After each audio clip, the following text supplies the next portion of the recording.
National exit test पे already हमने बहुत सारे वीडियोज बना रखे हैं, क्योंकि इसकी घोषणा जो है 2020 में ही कर दी गई थी। उसके बाद 2022 में भी जो अमेंड हुआ था उसमें थोड़ी बहुत भी इसकी डिटेल आई थी। अब इसमें थोड़ी सी और ज़्यादा डिटेल्स आई हैं नेशनल एग्जिट टेस्ट की।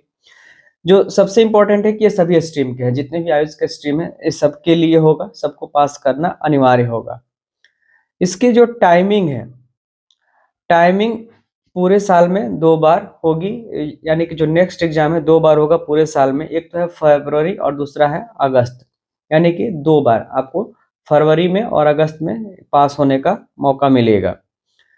एलिजिबिलिटी क्या है कि 2 एलिजिबिलिटी है। कुछ तो ऐसे लोग हैं जो ऑलरेडी कंप्लीट कर चुके हैं, बीएमएस इंटर्नशिप उनकी कंप्लीट है, तो वो तो कभी भी भर सकते हैं अगर आपने इंटर्नशिप कंप्लीट किया है।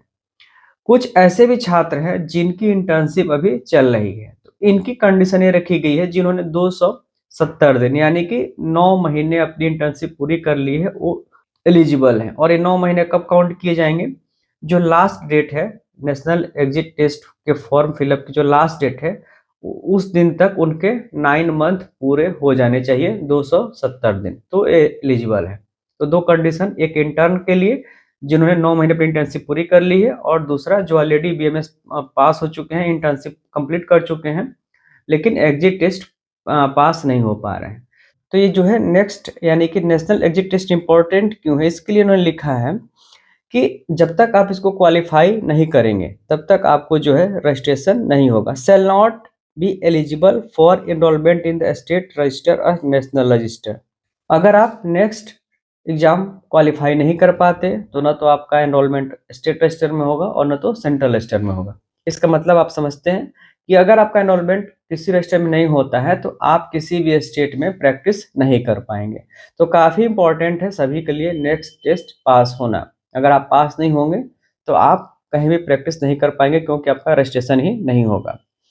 लेकिन इसमें कुछ चीज़ें और भी हैं, जैसे कि कई बार ऐसा होता है कुछ बच्चे नहीं पास हो पाएंगे, तो ऐसे में क्या माना जाए कि उनकी डिग्री बेकार हो जाएगी, तो ऐसा नहीं है। नेक्स्ट एग्जाम की रिक्वायरमेंट सिर्फ प्रैक्टिस के लिए है, यानी कि अगर आप पास नहीं होते तो आप प्रैक्टिस नहीं कर पाएंगे, लेकिन आपकी डिग्री कंप्लीटली वैलिड है। यानी कि किसी भी अदर एग्जाम्स में, किसी भी एग्जाम में जहाँ पे क्वालिफिकेशन या एलिजिबिलिटी क्राइटेरिया ग्रेजुएशन की है, वहाँ पे इसको कंप्लीट माना जाएगा, कंप्लीट डिग्री मानी जाएगी। केवल आपको प्रैक्टिस नहीं कर पाएंगे आप, क्योंकि प्रैक्टिस के लिए आपको रजिस्ट्रेशन मैंडेटरी है और रजिस्ट्रेशन आपका होगा नहीं जब तक आप नेक्स्ट पास नहीं करेंगे। लेकिन एक डिग्री अपने आप में कंप्लीट है। अगर आप नेक्स्ट टेस्ट पास नहीं कर पाते तो प्रैक्टिस के अलावा सारी चीज़ें आप कर पाएंगे, जैसे अदर जो भी ग्रेजुएट की डिग्री आपको मिलती है। पासिंग मार्क कितने हैं? तो इसमें पासिंग मार्क का जो क्राइटेरिया है 50% रखा गया है। 50% मिनिमम आपके आने चाहिए, और अगर इसके ऊपर आ जाता है तो आप पास हैं, नीचे आता है तो आप पास नहीं हो पाएंगे। और हर साल पास होने वाले जो कैंडिडेट्स हैं उनकी लिस्ट जो है एनसीआईएसएम की वेबसाइट पे अपलोड कर दी जाएगी।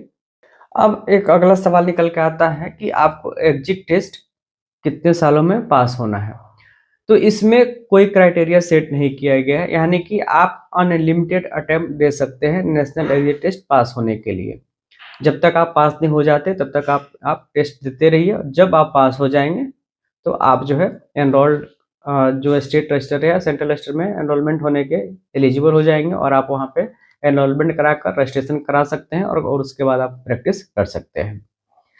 तो इस नोटिफिकेशन में हमने इस वीडियो में मेन चर्चा की है नेशनल एग्जिट टेस्ट के बारे में, और अगले वीडियो में, चूंकि ये वीडियो काफ़ी ऑलरेडी लंबा हो चुका है, अगले वीडियो में हम इसके और जो पॉइंट्स हैं इस नोटिफिकेशन के, इस एक्ट के, वो हम चर्चा करेंगे। तो सब्सक्राइब नहीं किया हमारा चैनल, सब्सक्राइब जरूर कर लें, क्योंकि इस एक्ट की सारी बातें हम अलग अलग कई वीडियोज में आपको बताएंगे।